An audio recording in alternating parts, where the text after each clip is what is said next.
कई सारे खास मेहमान जुड़ गए हैं, उनका तारुफ करा देते हैं। हमारे साथ डॉक्टर सुनील कौशिक साहब भी जुड़ गए हैं, सीनियर सहाफी के तौर पर। आपका बहुत बहुत इस्तकबाल है।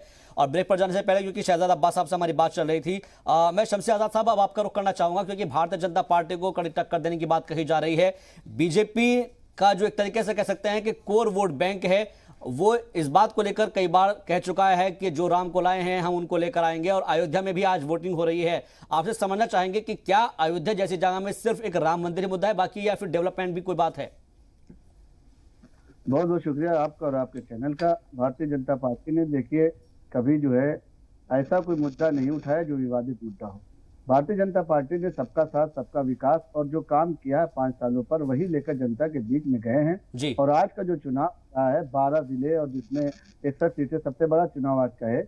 और आज का जो चुनाव हो रहा है वो टोटल जो है 100% भाजपा लैंड पर हो रहा है। भारतीय जनता पार्टी ने अपनी जमीन बनाई है। जो 10 सालों में भारतीय जनता पार्टी ने मेहनत की, सरकार आने के बाद 5 साल और केंद्र में रहने के 5 साल से जो मेहनत की है, आज उसी का इम्तिहान है। जनता के बीच में जो हमने जनता से काम किया है, जनता के साथ रहकर काम किया है, जनता को भी अपनी वफादारी दिखाते हुए जो भी प्रधानमंत्री आवास हो, चाहे वो उज्ज्वला योजना हो, चाहे शौचालय हो, चाहे वो फ्री अनाज हो, चाहे वो वृद्धा पेंशन हो, चाहे विधवा पेंशन हो, जो भी कुछ हमने सरकार ने उनको जो है तो सम्मानजनक, जो भी किसानों को सम्मानजनक राशि दी हो, तो ये उनका भी फर्ज होता है कि भारतीय जनता पार्टी ने जो विकास का काम किया है, अगर उनको अपने देश का विकास, अपने प्रदेश का विकास करना है तो अपनी समझदारी दिखाते हुए एकजुट होकर भारतीय जनता पार्टी। ठीक है विनोद जी से इसके ऊपर काउंटर क्वेश्चन लेंगे।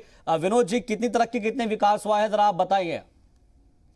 देखिए, कोई विकास नहीं है, विकास इनका छलावा है। अंत में चुनाव आते आते भारतीय जनता पार्टी के मुख्यमंत्री हों, सीनियर नेता हों या केंद्रीय नेतृत्व हो, सबने ध्रुवीकरण की बात की, 80-20 की बात की, जातीय और धर्म के तौर पर अंतर करने की बात की। तो विकास इनका खोखला नारा है।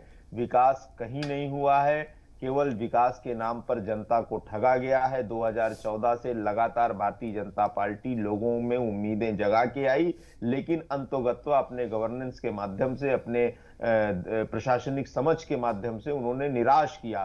भयंकर हताशा, निराशा, बेरोजगारी, कानून व्यवस्था की चरमराई हालत ये बताती है। असुरक्षा, जिस प्रकार से छोटे मध्यम व्यापारियों पर कहर बन के इनकी नीतियां टूटी हैं, तो ये बताने के लिए काफी है कि विकास से इनका दूर दूर तक कोई वास्ता नहीं।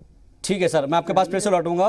पंकज पराशर जी, क्योंकि इस 5वें मरहले को हम देख रहे हैं, चौथे मरहले तक जो स्पार्क था, जो एक वोटिंग को लेकर लोगों में क्रेज था, क्या 5वें में वो नजर आ रहा है, या फिर जो नेताओं के बयानबाजी थी, भाषण थी, स्पीचेस थी, उसमें थोड़ी सी तलखी कम हुई है?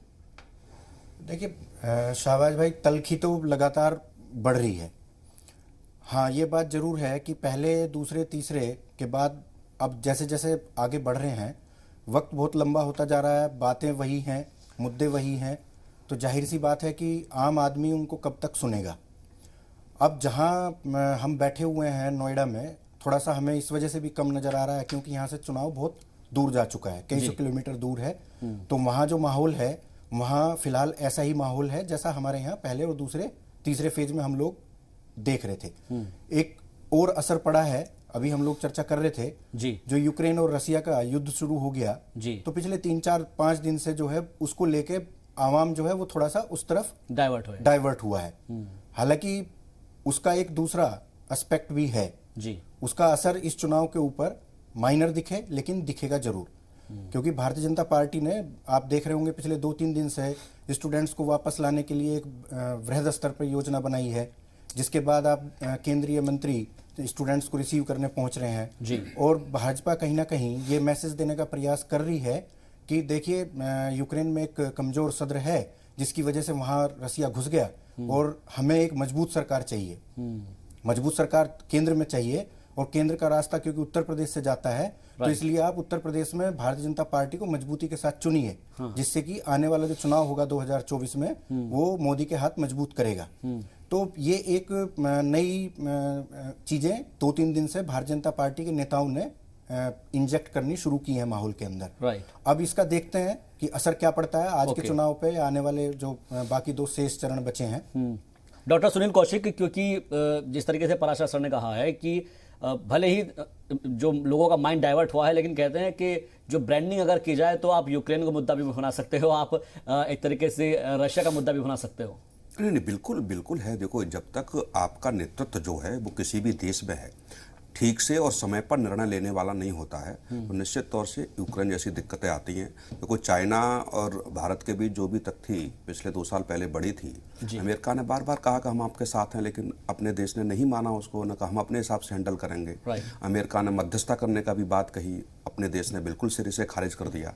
तो ये स्थिति है कि जब हम बातों में किसी के फंस जाते हैं, और इस यूक्रेन के बाद आप देखेंगे कि विदेश नीति की जो कूटनीति है वो निश्चित तौर से बदलेगी, क्योंकि अफगानिस्तान से अमेरिका का जाना, यूक्रेन के लिए बार बार कहते रहना और फिर भी कोई ठोस समय पर निर्णय न ले पाना, ये दर्शाता है कहीं ना कहीं कि अमेरिका की जो कूटनीतिक है वो कहीं ना कहीं अपने हित के लिए है, अपने व्यापारिक हित के लिए है। तो निश्चित तौर से हम कह सकते हैं कि इसके बाद कई देशों की, कि पहली बार ऐसा हो रहा है कि रसिया और अमेरिका आमने सामने और हम निर्णय नहीं ले पा रहे हैं, हमें किसी एक के साथ खड़ा होना चाहिए था। तो ऐसी स्थिति अपने देश के लिए भी है, और इसलिए हमने वोटिंग भी नहीं की है। बिल्कुल। तो ये मैं कह रहा हूं कि कूटनीतिक जो जिस तरीके से विदेशी नीति चलती है उसमें निश्चित तौर से आगे आने वाले दिनों में परिणाम दिखेंगे।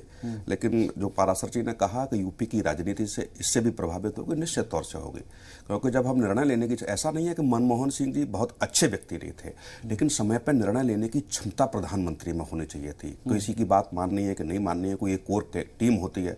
जब किसी निर्णय लेने में राजनीतिक हस्तक्षेप शुरू हो जाता है तो मुझे लगता है वहाँ निर्णय नहीं हो पाता। और इसका जवाब मुझे लगता है कि विनोद जी दे पाएंगे। विनोद जी, ये वाकई में बहुत अहम बात यहाँ पर कही है, और क्योंकि यूपीए की 2 मरतबा सरकार रही है, 2 टेन्योर रहा है, क्या लगता है कि एक जो निर्णय लेने की क्षमता थी उसको लेकर कई मरतबा सवाल उठाए गए हैं, और जिसका असर चुनाव में भी देखने को मिलता है। और जो चीज़, क्योंकि बीजेपी भुनाती है, जिस तरह से यूक्रेन का मुद्दा है, उसी चीज़ को जो है आप लोग नहीं भुना पाते थे। देखिए, भारतीय जनता पार्टी की आर्थिक नीति, विदेश नीति, अंतर्राष्ट्रीय मामलों की समझ तो शून्य है।